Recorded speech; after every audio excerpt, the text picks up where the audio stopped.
Olá, meus irmãos, tudo bem com vocês? Vamos para a nossa quarta aula da nossa série escatológica e hoje eu vou falar sobre o anticristo. Vou tirar algumas dúvidas de onde vem o anticristo, né? Vou apresentar algumas teorias. O que é o anticristo? Precisa ou não precisa ser construído o terceiro templo para a manifestação do anticristo? Então, esse vai ser o assunto dessa aula, mas desde já deixa seu like aí para poder ajudar o canal e compartilha esse vídeo. Eu vou ler aqui a passagem talvez mais conhecida que fala sobre o anticristo, que é Paulo que escreve na segunda carta aos Tessalonicenses, capítulo 2. Vou ler o versículo 1, vou pular o 2 e vou ler o 3 e 4. Diz assim: Ora, irmãos, rogamo-vos pela vinda de nosso Senhor Jesus Cristo e pela nossa reunião com Ele. Ninguém de maneira alguma vos engane, porque não será assim sem que antes venha a apostasia e se manifeste o homem do pecado, o filho da perdição, o qual se opõe e se levanta contra tudo que se chama Deus ou se adora, de sorte que se assentará como Deus no templo de Deus, querendo parecer Deus. Então, nessa passagem aqui, a gente pode ver claramente no versículo de número 1 que Paulo ele está falando o que antecede a vinda de Jesus. Versículo 1, rogamos-vos pela vinda de Jesus, pela vinda do nosso Senhor Jesus, mas ele não vai vir sem que antes venha a apostasia que é o desvio da fé, e se manifeste o homem do pecado, o filho da perdição. Então, o que é o anticristo? O anticristo é um homem, Ele é o homem do pecado, o homem da iniquidade, o filho da perdição. Em Apocalipse 16, se não me engano, vai estar lá que ele é o número de um homem, que é 666. Então, o anticristo ele é um homem. Por vezes, em Apocalipse, ele vai estar retratando o anticristo como a besta da água, mas o anticristo é um homem. Aquilo ali é uma metáfora ali de forma de descrever, as ações em que ele vai fazer enquanto ele estiver no poder. E os judeus eles tinham uma grande dúvida de como o Messias ia vir. No livro do profeta Zacarias fala que Jesus ia vir humilde como o jumentinho. No livro de Daniel 12 fala que Jesus vai vir um rei para governar as nações, para julgar as nações com poder e grande glória. Então a forma com que o Messias se manifestaria, os judeus eles não tinham bem claro. Então, quando Jesus ele vem de forma humilde, como um jumentinho, e é morto, não era a forma em que os judeus estavam esperando. Então, os judeus até hoje eles continuam esperando o Messias. E o anticristo é a pessoa em que eles vão acreditar ser o Messias, porque provavelmente o anticristo vai ser um líder político, que vai tentar reunir Israel em Jerusalém, no país de Israel, que hoje é o país de Israel, vai fazer ali um falso acordo com os muçulmanos, vai restabelecer o culto e o sacrifício no templo, e então eles entendem que o Messias tem que vir com esse papel. Eles não conseguiram compreender na primeira vinda de Jesus vindo como humilde, como cordeiro, para ser morto, para através do sangue dele nós podermos ser purificados dos nossos pecados. Então, para judeus, o Messias ainda não veio, ainda não se manifestou, porque eles não reconhecem Jesus como Messias, mas para os cristãos, Cristo é o nosso Messias, que já veio na sua primeira vinda e virá na segunda. E essa segunda vinda de Jesus, que ele vai vir como rei, com poder e grande glória, é antecedido por esses fatos aqui que eu acabei de narrar. Agora eu vou entrar aqui nas duas principais doutrinas ali, interpretações teológicas, em doutrina e interpretação teológica, dos possíveis lugares em que o anticristo pode vir. A primeira delas é o anticristo vindo da Europa, mais especificamente em Roma, por praticamente aí 16 séculos da história, muito mais, até no século XIX ali que começou a se conjecturar que o anticristo poderia não ser de Roma, poderia não ser da Europa, mas por quase 2000 anos aí a igreja sempre entendeu que o anticristo viria de Roma. Em Apocalipse capítulo 12, Eu não vou ler todo o texto aqui, porque senão ia ficar muito cansativo esse vídeo. Eu vou descrever mais ou menos ali o que acontece em cada um desses capítulos. Depois os irmãos aí individualmente podem abrir a Bíblia e ler todo o capítulo aí. No capítulo 12 a gente começa a João vendo a visão da mulher, né, vestida de sol, e do dragão. Esse dragão ali, a mulher está com dores de parto para dar à luz um filho. E esse dragão ele está esperando que essa mulher dê o filho para pegar o filho e matar esse filho, né? Esse filho que essa mulher vai dar à luz é Jesus, né? E a gente vai ver que isso se cumpre quando Jesus nasce. Tentaram matar ele de várias formas, né? Rei Herodes mandando matar todas as crianças até 2 anos de idade. Jesus foi muito perseguido ali desde do seu nascimento, né? Porém o dragão não conseguiu prevalecer contra a mulher, né? A mulher deu à luz esse filho e esse filho ele vence o dragão, né? Isso tudo em Apocalipse capítulo 12.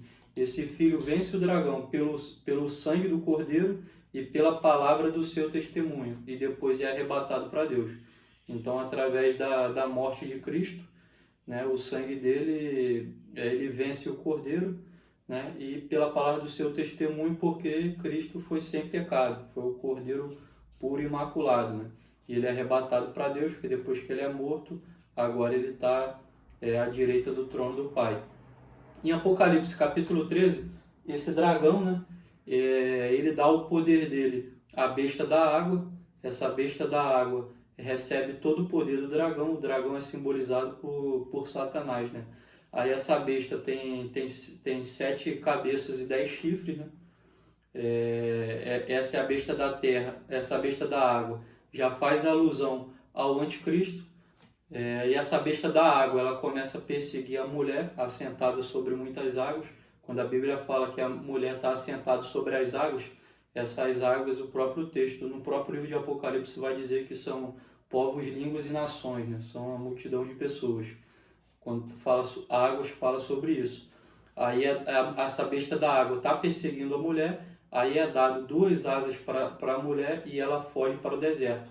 E no deserto ela é sustentada por um tempo, tempos e metade de um tempo, 1260 dias ali, 3 anos e meio. Aí a besta da água não consegue perseguir a mulher até o deserto. Aí se levanta a besta da terra. A besta da terra recebe toda a autoridade da besta da água. A besta da terra já é fazendo alusão ao falso profeta, né? A besta da terra é o falso profeta. Essa besta também persegue a mulher. Essa besta da terra faz com que todos adorem a primeira besta, a besta da água. E essa besta da terra faz grandes sinais e prodígios, faz descer até fogo do céu, faz com que todos que não estão com o nome escrito no livro da vida adorem a primeira besta. Então essa é a descrição do Apocalipse capítulo 13. Aí o 14, 15 e 16 dá uma congelada em relação à mulher e à besta. A besta foi para o deserto e a besta da terra vai atrás dessa mulher. Porém, Apocalipse capítulo 17 novamente volta à visão da mulher e da besta. Só que agora João ele já tem uma visão um pouco diferenciada, ele já não vê a mulher de forma normal. Nessa visão ele fica admirado e espantado com o que ele vê, né? Porque ele vê uma prostituta sentada sobre a besta de 7 cabeças e 10 chifres. E quem é essa prostituta? Então a teoria é que essa mulher, que ela está sentada sobre a besta, significa que agora ela está junto da besta. O que isso significa?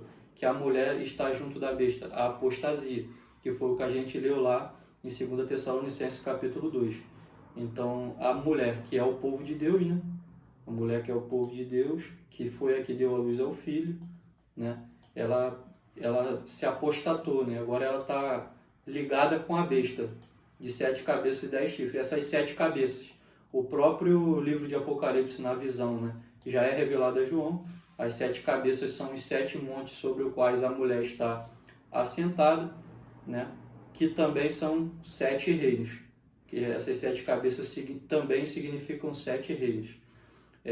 A besta a besta, que é o oitavo reino e também é um dos 7 que já foram. E a mulher é a grande cidade que reina sobre os reis da terra. Então, a cidade que reina sobre os reis da terra, que também é conhecida como a cidade dos 7 montes, é Roma. Então, daí que vem a teoria de que o anticristo vai vir de Roma. Porque a gente vai ver lá a gente vai ver que na época de Jesus, né, o Império Romano, ele é o quarto reino. A gente vê lá em Daniel capítulo 7, capítulo 7, ele tem a visão de 4 animais. Aí no capítulo 12 foca um pouco ali no segundo e terceiro animal, né, na visão do carneiro e do bode.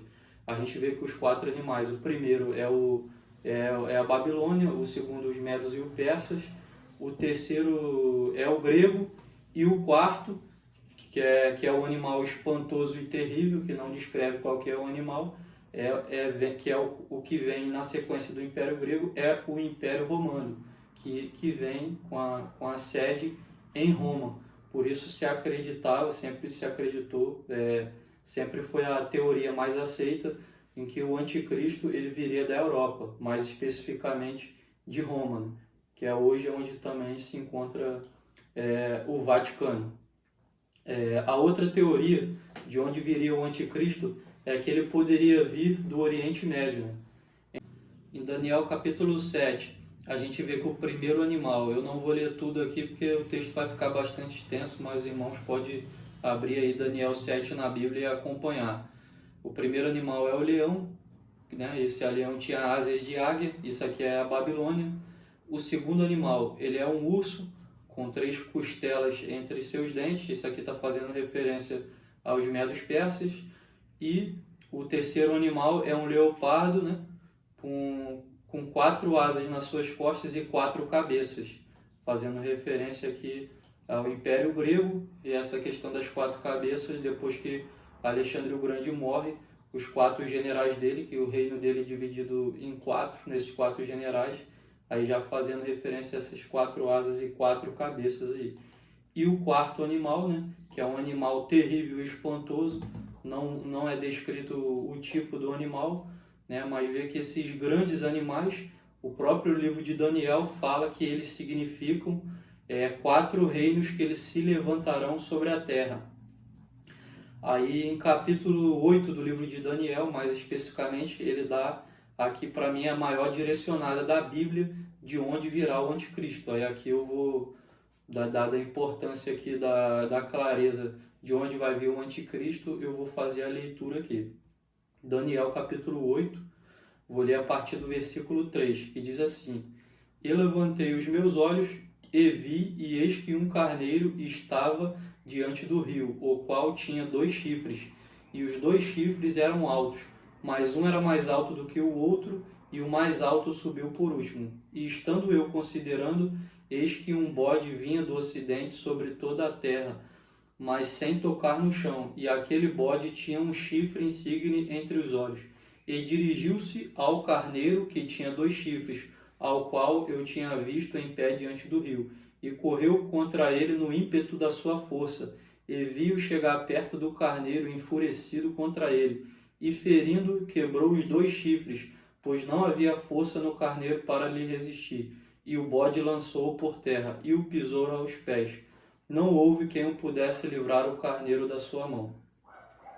E o bode se engrandeceu sobremaneira, mas estando na sua maior força, aquele grande chifre foi quebrado, e no seu lugar subiram outros 4 também insígnios para os 4 ventos do céu.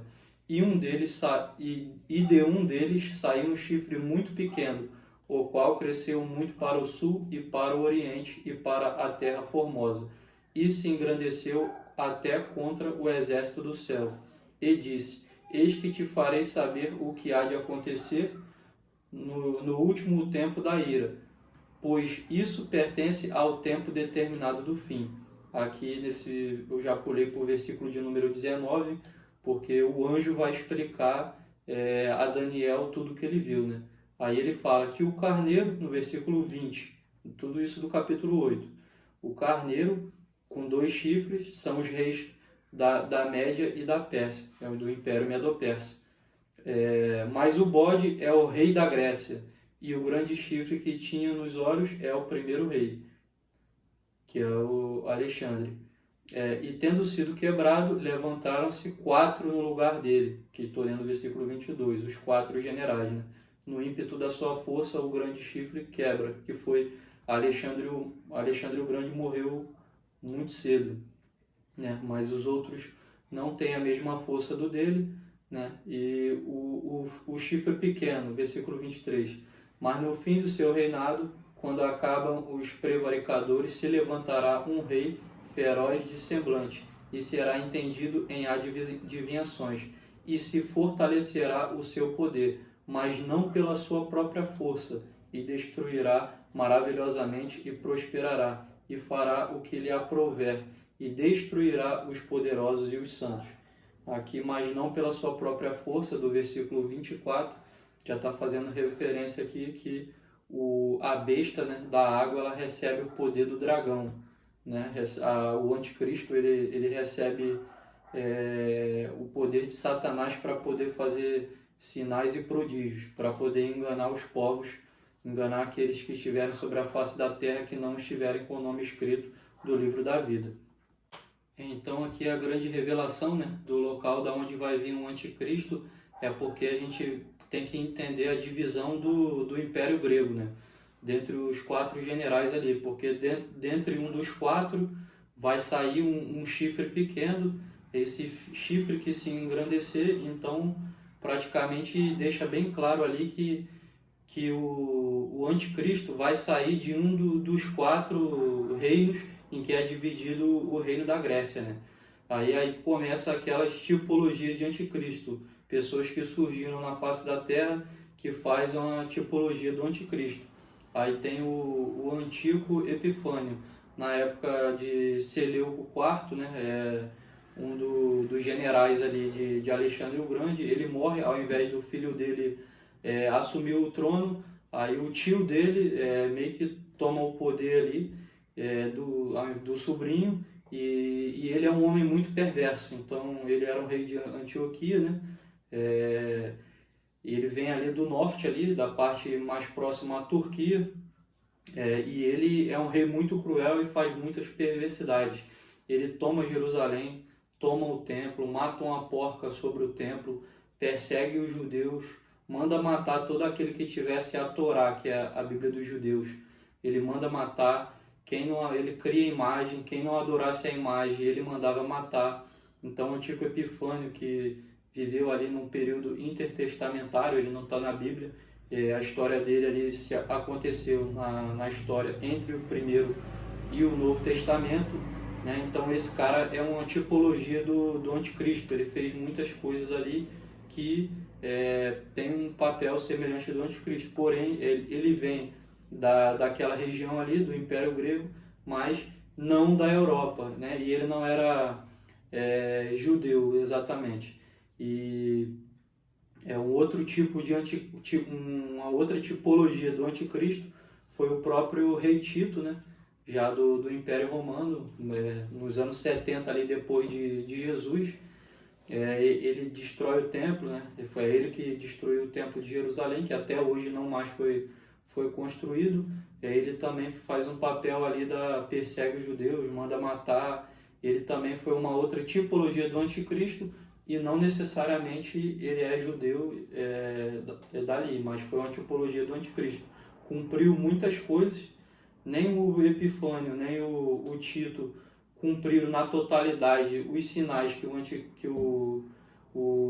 anticristo vai fazer, que ele vai cumprir, porque eles não foram um anticristo escatológico.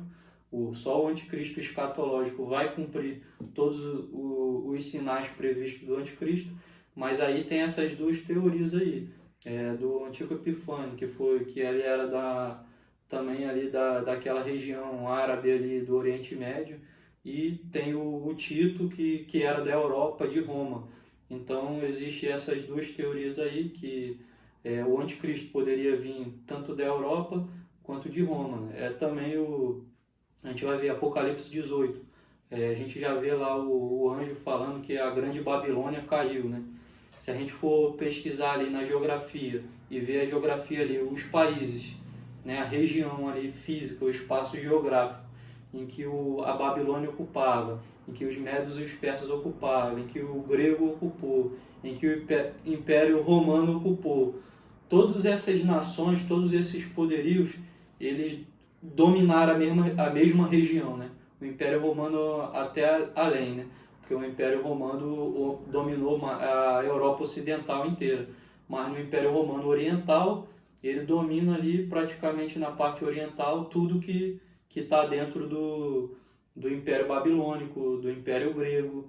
Então, fica um pouquinho complicado definir da onde que vai vir o anticristo, se ele vai vir da Europa, se ele vai ser do Oriente Médio, né? Não tem como afirmar isso daí com clareza. Esse é um assunto em que eu não consigo definir, me posicionar. Eu defendo essa teoria. Eu acho que o anticristo vai ser do Oriente Médio, vai ser um judeu barra muçulmano, com o pé dos dois lados, porque o judeu vão reconhecer eles como Messias. Eu não consigo definir isso porque a Bíblia dá, de certa forma, algumas bases bíblicas para entender que pode ser de qualquer lugar. Então eu tento não ficar nessa daí, que o anticristo vai ser europeu, vai vir de Roma, vai ser falso profeta, vai ser um falso papa. Eu não tento botar alguma coisa do tipo, porque o anticristo, a gente vê pelas tipologias do que já teve. Tem a tipologia em que o camarada era do Império Romano, né, do Tito. Tem a tipologia do Epifânio, que era da região do Oriente Médio. Então eu acredito que pode ser para qualquer um dos dois. Agora eu vou falar um pouquinho sobre a característica do Messias. O Messias, ele tem que ser um descendente direto do rei Davi, da tribo de Judá. Então aqui é uma das características que eu já acho que fica complicado ser europeu, por isso que eu não fico me posicionando e defendendo o local de origem da onde vai se levantar o anticristo. O Messias, ele vai nascer de uma virgem, ele vai nascer sem pecado. Então eu suponho aqui que o anticristo, ele vindo na eficácia de Satanás. Satanás, ele sempre tenta imitar Deus, né? O dragão, ele imita Deus Pai, o falso profeta imita o Espírito Santo e o anticristo imita Jesus. Então ele imita a Trindade de Jesus. Então, como Cristo encarnou, ele pode imitar até a encarnação de Cristo, né? Querendo dizer que nasceu de uma virgem, algo do tipo, né? Ele vai ser, o anticristo, vai ser não só um líder religioso, mas o maior líder político que o mundo já viu, porque ele vai conseguir fazer um acordo de paz entre judeu e muçulmano naquela região. Então, a gente está vendo aí o princípio das dores, né? A guerra ocorrendo em Israel contra o Hamas ali, faixa de Gaza, os países ali do Oriente Médio, Irã, Iraque, Palestina, todo mundo ali contra a presença do Estado de Israel. Até hoje eles não aceitam a criação do Estado de Israel. Para eles o país de Israel tem que ser destruído, né? Para poder botar fazer um acordo de paz ali vai ser muito complicado, né? E a possibilidade dele reconstruir o terceiro templo, né? Tem a passagem em 2 Tessalonicenses capítulo 2, né? Que diz que esse camarada vai se assentar como Deus no templo de Deus, querendo parecer Deus, né?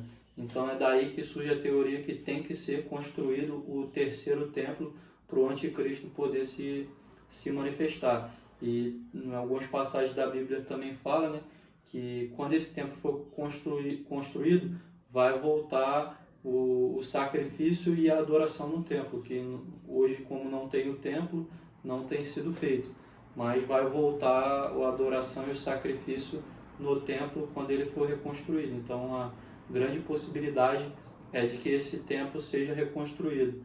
Mas o templo impede a manifestação do anticristo?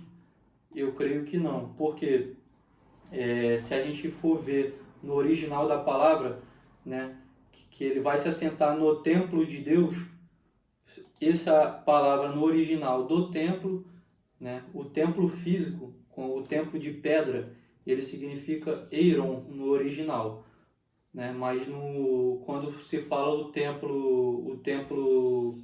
corpo do ser humano, o templo do Espírito Santo, a palavra correta é naos. Então a gente pega desse versículo aqui, em que ele vai sentar no templo de Deus querendo parecer Deus, a palavra que no original aqui é naos, fazendo-se referência ao templo humano, né? O templo do Espírito Santo, que é o homem, que é o povo de Deus, né? Então, eu não creio que seja primordial que para Jesus voltar, para o anticristo se manifestar, que o terceiro templo seja construído. Isso aí também é uma teoria, há uma probabilidade muito grande, mas eu não consigo defender que, biblicamente, que é obrigatório esse templo ser reconstruído. Eu particularmente acho que vai, né? Mas vai ser difícil, porque hoje lá tem 2 mesquitas muçulmanas construídas no lugar do antigo templo de Salomão. Para reconstruir o templo de Salomão tem que ser destruída essas 2 mesquitas muçulmanas. E para fazer isso, realmente, só tendo um acordo de paz, né? E o anticristo, ele é o Messias esperado pelos muçulmanos, né? No Alcorão, na Bíblia dos muçulmanos, ele espera o Messias, né? E o Messias vai cumprir, né? Vai fazer ele reinar sobre tudo, para eles também a cidade santa é Jerusalém. Então o anticristo ele é o Messias dos muçulmanos, né? Então eu acho que esse templo vai ser reconstruído, mas não creio que é uma obrigatoriedade para o anticristo se manifestar e Jesus voltar, que esse templo de pedra seja reconstruído. Porque botando aqui esse templo de Deus no versículo 4 de 2 Tessalonicenses 2, né, ele faz referência ao corpo humano, o templo do Espírito Santo, não necessariamente o de pedra, mas pode ser que possa também ser interpretado como um templo de pedra, mas não posso dar certeza em relação a isso. Então esse assunto do livro do anticristo, da onde vai vir o anticristo, é um pouco complexo, não é fácil dizer da onde que ele vai vir. Eu acho que o melhor caminho para poder entender que ele pode vir de qualquer lugar é estudar a geografia e ver que os 4 impérios, né, eles englobam toda aquela região ali, Oriente Médio, aí pega ali um pouco para o Egito, né, norte da África, pega ali sudeste da Europa ali, pegando Turquia. Então, todos aqueles impérios dominaram aquela mesma região. Então, fica essa dúvida de onde que o anticristo vai vir, né? Eu acho que ele tende a vir do Oriente Médio, mas pode ser que ele tenha uma ligação sim com a Europa, não descarto isso. Essa forma que eu visualizo, né? De respeito quem pensa diferente de mim, quem defende qualquer de uma doutrina. A ideia aqui é levantar ideias, né? Mostrar, trazer conhecimento, né? A quem estiver assistindo o vídeo, que existe essas doutrinas, que o anticristo pode vir tanto da Europa quanto do Oriente Médio. Mas isso aqui não é algo essencial ao Evangelho, né? O que é de certo é que Jesus vai voltar, e antes de Jesus voltar, o anticristo vai se manifestar, tá ok? Então essa é a nossa 4ª aula. Deixa seu like aí, compartilha esse vídeo e eu vejo você no próximo vídeo.